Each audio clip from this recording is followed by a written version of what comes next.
1 week ముందే మీకు ఆ ఇన్ఫర్మేషన్ మీకు వచ్చే విధంగా మీరు నెట్వర్క్ పెట్టుకోండి. అంటే మీ విలేజ్ లెవెల్ ఫంక్షన్స్ మీరు అలర్ట్గా పెట్టుకోండి.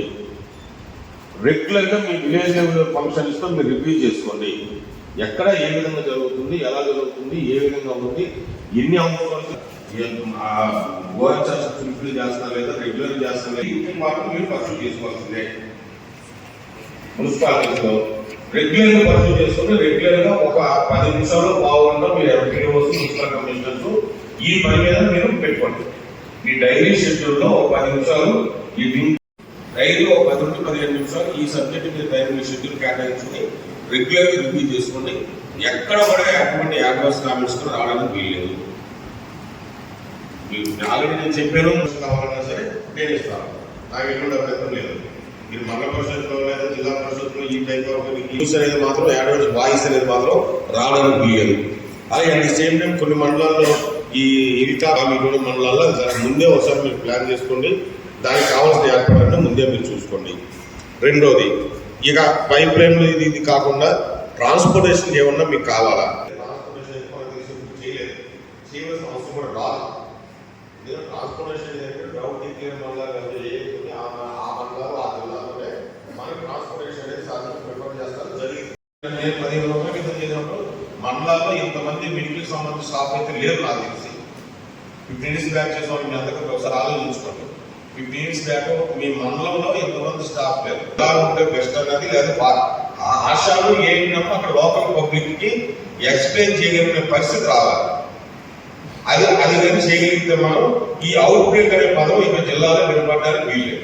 దానికి కావలసిన అన్ని రకాల ఏర్పాట్లు కూడా యాజ్ మెడికల్ ఆఫీసర్గా మీరు మీ డిపార్ట్మెంట్ స్టాఫ్ ద్వారా మీరు చేయించాలి. దానికి ఏ డిపార్ట్మెంట్ సపోర్ట్ కావాలో మీరు చెప్తే నేను ఆ డిపార్ట్మెంట్ వరకు కూడా ఇన్స్ట్రక్షన్స్ ఇస్తాను. మీరు మండల లెవెల్లో పెడతారా, విలేజ్ లెవెల్లో పెట్టుకుంటారా, మీరు కోఆర్డినేషన్ మీటింగ్, కన్వర్జెన్స్ మీటింగ్ పెట్టుకోండి. వాళ్ళు వీళ్ళు కలిసి మీరు పనిచేయాలి.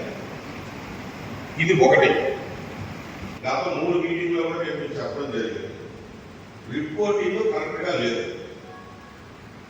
డిపార్ట్మెంట్లో ఎవరు చేస్తున్నారో ఎలా చేస్తున్నారు అనేది నాకైతే అర్థం కాలేదు. కానీ అది మీరు ఏదన్నా ఒక ఇన్ఫర్మేషన్ ని మీరు అంటే ఏంటంటే ప్రతి సిస్టమ్ కూడా యాప్లో అప్లోడ్ ఏదైతే సెమినార్ వారి ఉన్నాయో ఈ ఫుడ్ ప్రాబ్లం అవ్వనివ్వండి, వాటర్ ప్రాబ్లం అవ్వండి, లేదా కలర్ అవ్వనివ్వండి, ఇవి ఎందుకు పెరుగుతుంది, ఎలా పెరుగుతుంది దాని మీద నిన్న చాలా డిస్కషన్ అయితే జరిగింది.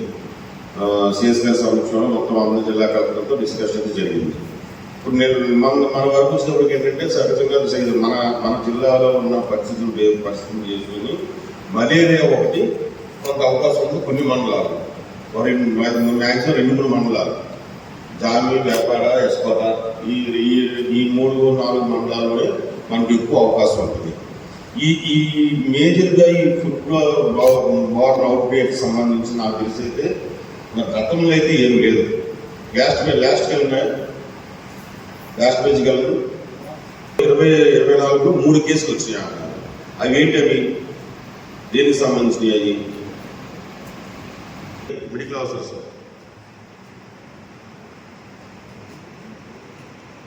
విలేజ్లో ఆగస్టులో 18 కేసులు రిపోర్ట్ అయ్యాయంట. ఈ ఓపీ వచ్చిన కేసెస్ సార్ అన్ని కూడా మేము ట్రీట్ చేసి పంపించాం సార్. ఇందులో ఏమి క్యాజువాలిటీస్ అయితే లేవు.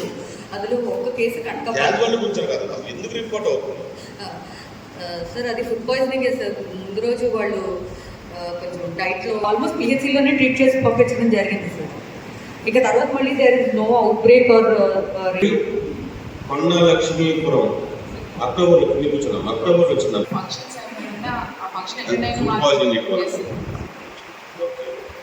ఈ వాటర్ బర్న్ చేస్తున్నాయి.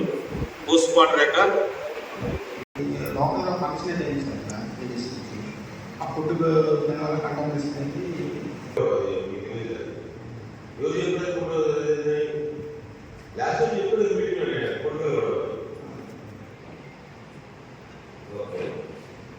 ఈ కారణాలు